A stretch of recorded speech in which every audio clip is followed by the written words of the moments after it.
సోదరి సోదరులారా, త్వరలో రానయ్యున్న యేసుక్రీస్తు నామములో మీకు నా శుభములు. నేటి మాట మొదటి తెస్సలోనికీ పత్రిక 4:16.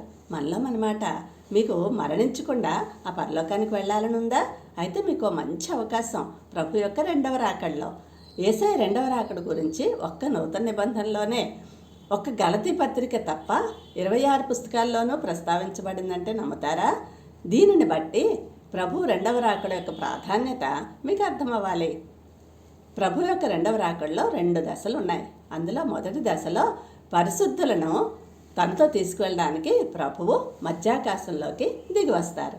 రెండవ దశలో పరిశుద్ధులందరితో కలిసి ఈ భూమి మీదకి దిగి వస్తారు. మొదటి తెస్సలోనికీ పత్రిక 4:16 ప్రకారం ఆ ప్రభువు రహస్యంగా రారండోయ్, ఆర్భాటముతోనూ ప్రధాన దూత శబ్దముతోనూ ఆ దేవుని బోరతోనూ పరలోకం నుండి దిగి వస్తారు.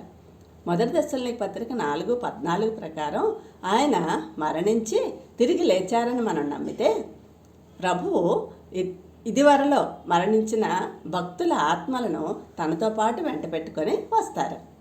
ఫిలిప్పీ పత్రిక 3:20-21 ప్రకారం భూస్థాపితం చేయబడిన వారి శరీరాలు పునరుద్ధానం చేయబడి మహిమ శరీరాలుగా మార్చబడతాయి. ఆ ఆత్మలు ఈ శరీరాల్లో ప్రవేశిస్తాయి.